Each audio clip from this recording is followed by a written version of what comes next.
سلام، ایمالیار ساجد یم. تاسو ته ښه راغلاست وایم. دا د وینډوز 10 2019 اپډیټ ورژن 3 ویډیو ده. په دې ویډیو کې به موږ ورته زده کوو چې څنګه کولی شو وینډوز 10 2019 اپډیټ آیسو فایل ډاونلوډ او یوزبي ته یې بوټ کړو. نو دې نه مخکې چې عملي کار ته راشو، زما یوټیوب چینل سبسکرایب کړئ او د بیل آیکن کېکاږئ. راځو د هر څه نه وړاندې به خپل ویب براوزر خلاص کړئ. که چا سره فایرفاکس وي، که اوپیرا وي، که ګوګل کروم وي، هر یو چې وي مشکل نشته. زه ګوګل کروم خلاصوم. ګوګل کروم کې به ګوګل راوړو، دلته به ورته لیکو وینډوز 10 او انټر بټن به کېکاږو. په دې کې لومړنی کوم لینک چې موږ سره راځي ډاونلوډ وینډوز 10 ډیسک ایمیج آیسو فایل مایکروسافټ، دا لینک به تاسې خلاصوئ. په دې به کلیک کړئ تر څو موږ سره دا د مایکروسافټ ویب سایټ خلاص شي. له دې نه وروسته به لاندې راشئ، ډاونلوډ ټول باندې به کلیک کړئ. ډاونلوډ ټول چې کلیک کړو، تاسو سره به ټول ډاونلوډ شي. د دې ټول لارې موږ کولی شو چې وینډوز 10 2019 اپډیټ ورژن ډاونلوډ کړو. راډ به پې کلیک کړئ او اوپن به کړئ. لږ وخت به نیسي، تاسې به ورله صبر کوئ. دا کومې عملیې چې موږ اجرا کوو دا ټول په نټ باندې کار کوي.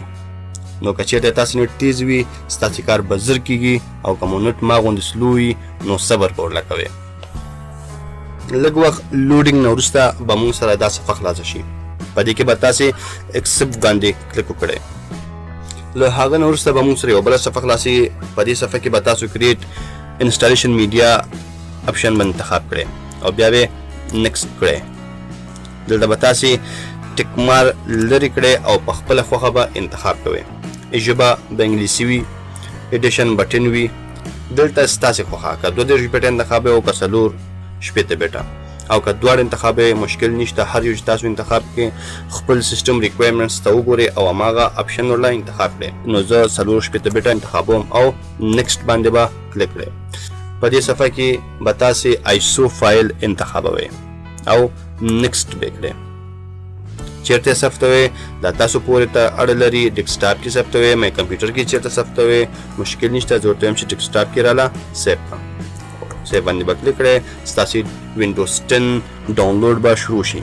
یاد لرئ وینډوز 10 ډاونلوډ ډېر ټیم نیسي که چیرته ستاسې نیټ کمزوری وي.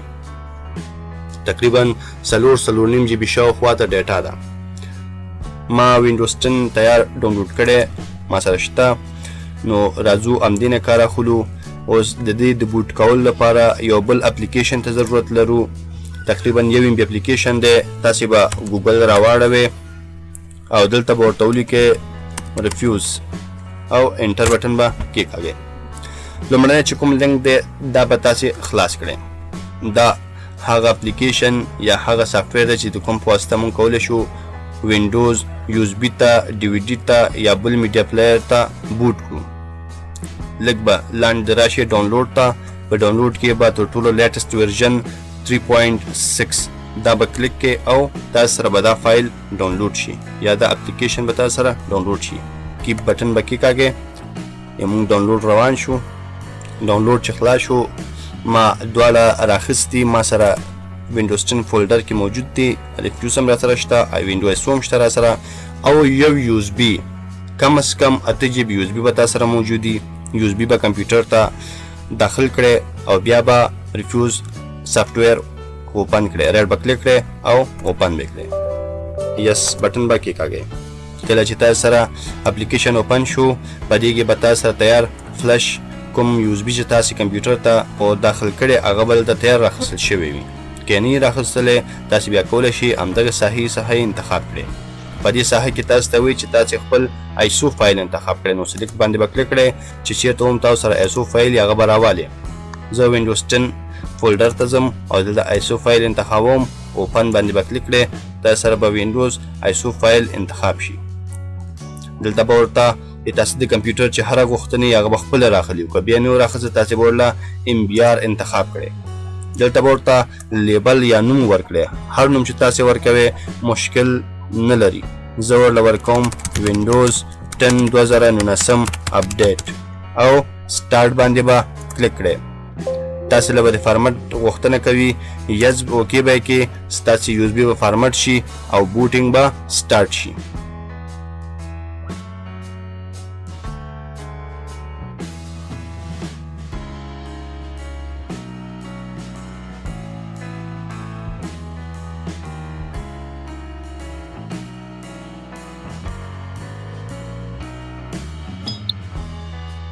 ایمون بوټ خلاص شو او ایمون یو اس بي او وینډو دواړه تیار دي ترڅو انسټال شي. اوس تاسو کولی شئ خپل کمپیوټر ریسټارټ کړئ او خپل یو اس بي څخه وینډوز رن کړئ او یا یې شروع کړئ. بله ویډیو به موږ له خیره د وینډوز پر انوایرمنټ وي، وینډوز کې کوم شیان موجود دي، څنګه کار کوي او څنګه استعمالولی شو. تر هغه تاسې په خدای سپارم زما یوټیوب چینل سبسکرایب کړئ او د بیل آیکن کېکاږئ. د خدای په امان.